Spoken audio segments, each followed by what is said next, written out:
இனிய காலை வணக்கம். நான் உளவதி தில்லத்தேவன் லண்டனில் இருந்து பொறிச்சொல் 1076வது பொறிச்சொல் பின்னம் பின்னம் பின்னம் பின்னம் பின்ன கணக்கு என்று சொல்லி கணித பாடத்தில் உயர்தர வகுப்புகளில் பின்ன கணக்கு வரும்.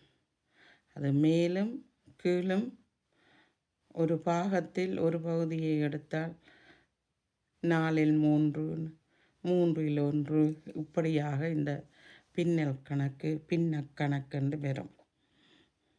அதிலே கூட்டல் கழித்தல் பிரித்தல் எல்லாம் செய்து கரை கண்ட பின்னம் பின்னம் சின்ன பின்னமாகி போட்டு சின்னம் இந்த வீட்டை நின்றுட்டு போனவை என்று சொல்லுவார்கள் சில வேளை, அல்லது பிள்ளைகள் அப்படி செய்து விட்டார்கள் என்று சொல்லுவார்கள். சின்ன பின்னம் சிதைவுபடுத்துறதை சொல்லுவார்கள். சிதைவு என்ற ஒரு பதம் வந்திருக்கிறதாக அது சொல். தவறு, தடை, கிழிவு, பங்கு, பழுது, பிணக்கு, பிழைத்தல், மாறுபாடு, வேறுபாடு, பிரிவு, பங்கு இவையெல்லாம் வருகிறது. இந்த பின்னம் அந்த கணக்கில் பகுதி விகுதி என்று மேல் பகுதி கீழே பகுதி மேலே விகுதி இருக்கும். அதே போல் ஒரு 5 பிள்ளைகள் 4 பிள்ளைகள் இருந்தால் பெற்றோர் தமது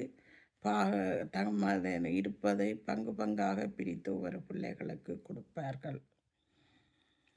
பழுது பார்க்கிறது, வாகனங்களோ வீடுகளோ எதுவாக இருந்தாலும் பழுது பார்ப்பார்கள்.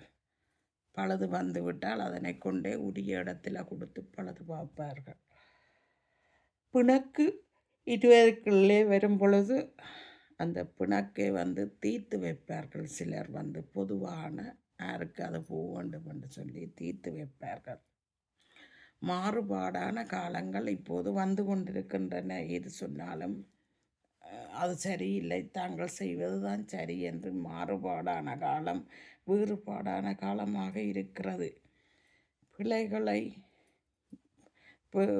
சீனியர் யாரும் முதல் முறை செய்யும் போது பிழைத்தல் செய்து விட்டது. நன்றி, வணக்கம்.